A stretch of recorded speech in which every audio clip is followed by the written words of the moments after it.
So if you recall, when we talked about insertion sort, we said in the best case, it ran in order n time, which is a great performance for sorting algorithms.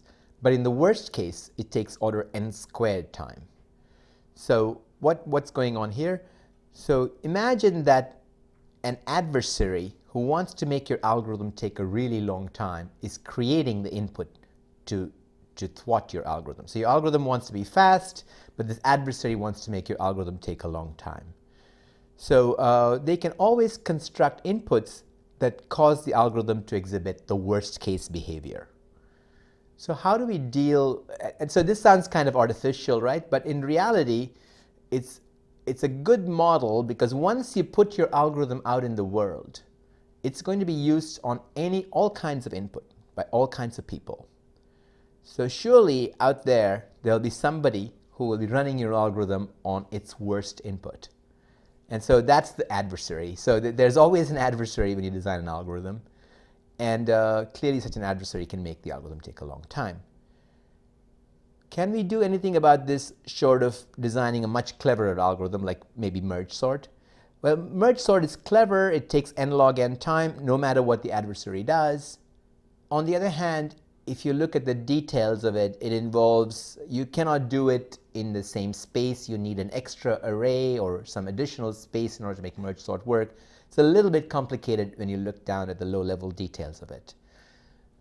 Can we do something that's really efficient and good in practice, but somehow handles this adversarial worst-case input? Well, one technique that's been used time and again to design algorithms to handle the worst case very well is a technique called randomization. The idea is algorithms can make random choices along their way. Thereby, no input is a worst case input anymore. Basically, the randomness makes sure that for every input, the algorithm will most of the time will show good behavior, and so it'll be fast. So instead of depending on the input being best case, we're just hoping that we're going to get good luck with our randomization, and this will happen with high probability. Basically, even unless we have really rotten luck, our algorithms will run fast. So we will write algorithms that toss coins, and I will show you an example. But before we do that, we need to understand a little bit about probability. This is by no means a full introduction to the vast subject of probability. I hope many of you have had backgrounds in probability. If not, you can get a stronger introduction at the link provided here, the Coursera course from Penn. But let me just highlight a few essential concepts from probability. First, there's the notion of a random variable. And before I even talk about a random variable, I should talk about what is an experiment. An experiment is basically some kind of chance phenomenon, like tossing a coin or rolling a die, that has some possible set of outcomes. So if you toss a coin, the two possible outcomes are heads and tails. If you roll a die, a normal die, the 6 possible outcomes are the numbers 1 through 6. But you can imagine other experiments which would have outcomes. Sometimes the space of all possible outcomes can be infinite, but we won't worry about that in this course. We will only be concerned with experiments that have finitely many outcomes. A random variable is a function from the results of an experiment, the outcomes of an experiment, to numbers. To give you a concrete example, supposing the experiment is actually the tossing of 10 coins. So what are all the possible outcomes? Every sequence of heads and tails of length 10 is a possible outcome. Now, if your interest is how many heads happened, you could define a random variable from this space. Let me just illustrate a point in this space. A point in this space might be the sequence head, tail, tail, head. Let me make it 5 tosses, head, tail, tail, head, head. This could be a point in the space of the experiment that involves tossing a coin 5 times. If you only care about a random variable, about the number of heads that were produced by this experiment, you could define a random variable x, which just maps every point in this outcome space to a number, which is the number of heads. So this random variable x on this point would be the value 3, because this point has 3 heads in it. So random variable is just a function from the results of an experiment to numbers. This is just one example of them. Now, the question you might ask is, if I toss a coin 5 times, how many heads do I expect to get? So that brings us to the notion of expectation. So we have this random variable which maps every possible outcome of the experiment to a number, and we want to know the expected value of this random variable, which is the expected number of heads produced from tossing 5 coins. So we denote this by expectation of, within square brackets, a random variable x, and the expectation is in some sense the weighted average. What do we mean by that? Now, this random variable x has a certain probability of being 0, a certain probability of being 1, and what are all the possible values it can take? It can take the values 0, 1, 2, 3, 4, and 5. So it has a certain probability of being each of those values. And the expectation is defined using this formula here as the summation over all the values the random variable could take of the value itself times the probability of the random variable taking on that value. So in the case of 5 heads, it would be, what is the probability of this, the 5 coin tosses resulting in 0 heads? Well, that would, if you work it out, the probability that that x, this random variable we define here, equal to 0, it means you had to get tails on the first toss, tails on the second toss, all the way up to tails on the 5th toss. The probability of each of those tails is a half, and the probability of all 5 being tails is a half times a half 5 times, times a half 5 times, and that is 1 over 32. Okay, so that's the that's the probability of this random variable being 0. And the expected value of this random variable is the sum over each value it takes of the value times the probability. Now, so if you roll a 6-sided die, so let x be the value that the die lands on. This is a random variable. So if you have a 6-sided die, the outcomes are all, the experiment has outcomes 1, 2, 3, and so on. And let's define a random variable that just maps the point 2 to the number 2. So the random variable will just map each outcome to the same value. So what is the expectation of this random variable? Well, this random variable takes on each number 1 through 6 with probability 1/6, assuming the die is uniformly producing all the answers. So the expectation of this random variable is just the first value 1 times the probability that it's produced 1/6, plus the second value 2 times the probability that it's being produced, which is 1/6, and so on. And if you work it out, you find that it's 3.5. So let's now ask ourselves, what is the expectation of the random variable that corresponds to the sum of 2 values rolled by 2 dice? So x is the sum of the 2 dice, and we want to find the expectation of x. So what are the possible values that the sum of 2 dice can take on? Well, I'm sure many of you know this from some game you've played, but if you think about it, the lowest value for each die is 1, so the sum is at least 2. And the highest value for each die is 6, and so the sum is at most 12. So the sum of 2 dice is between 2 and 12. And for example, what is the probability that the sum of 2 dice is 5?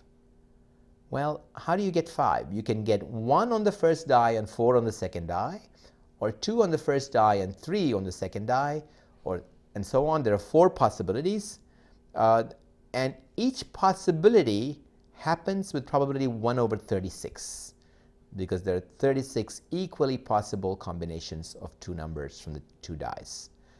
The probability x equal to 5 is 4 times 1 in 36, which is 1/9.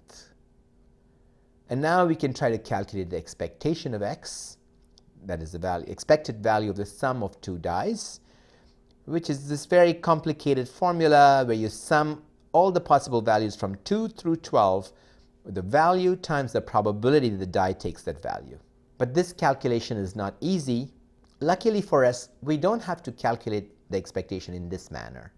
There's a beautiful fact about expectations called linearity of expectation that allows us to simplify this calculation.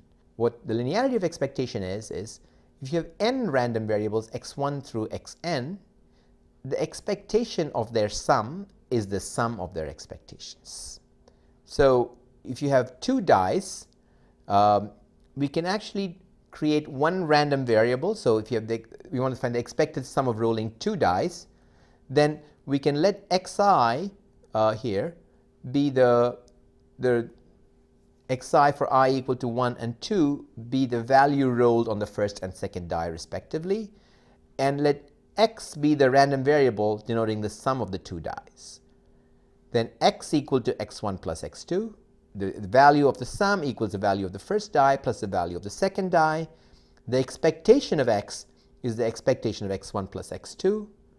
But by linearity of expectation, this is just the expectation of x1 plus expectation of x2.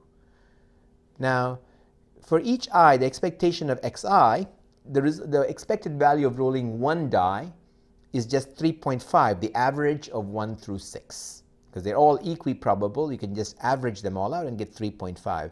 So the expectation of the sum of two dice is just the expected value from one die plus the expected value from another die, which is 7.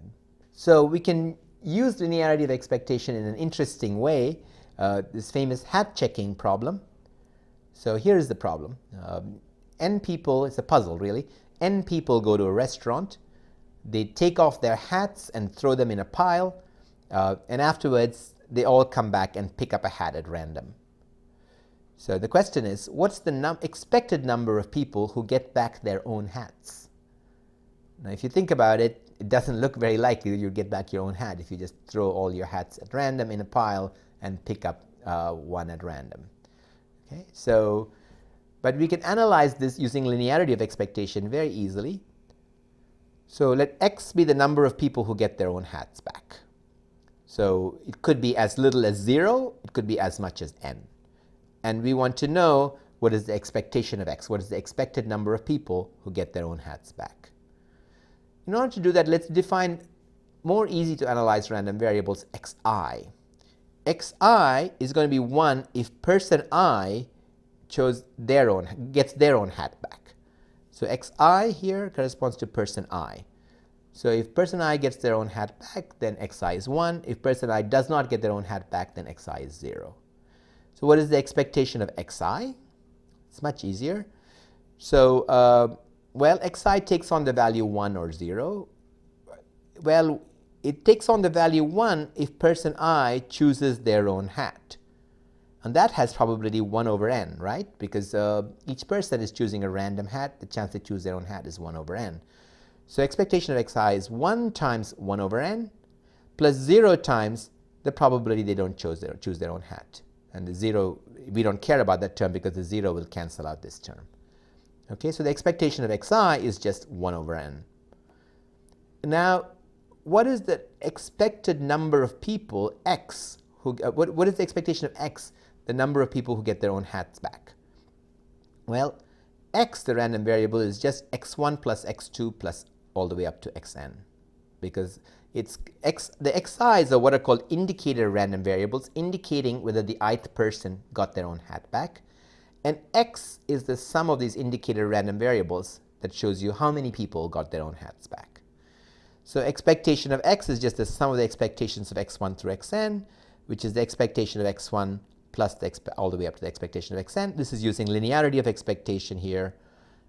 And so the expectation of x is just 1 over n. Each of these little expectations is 1 over n. So the expectation of x is 1 over n times n, because there are n such terms. So the expectation of x is just 1. What that says is that in this experiment, we expect exactly one person to get their own hat back. Okay, so that's just a quick introduction to randomness, but now let's use it in the design of an algorithm, a very important algorithm for sorting called quicksort. It's a randomized algorithm. It has very good performance in expectation, but although if there's a very bad input and it's very unlucky in its coin tosses, it can take n squared time.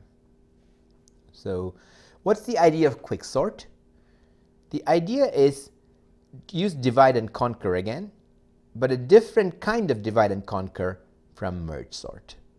So what quicksort does, it picks a random element from the array. So this is where the randomization comes in. It picks a random element. In this example that I've shown here, we've picked the element 5, let's say. And then what it does is it divides the array of elements into those that are smaller than that element 5 and those that are larger. It doesn't sort them exactly, but it just divides them into two groups. How does it do that? It compares each element with 5, and if it's smaller, it keeps it on the left. If it's larger, it keeps it on the right.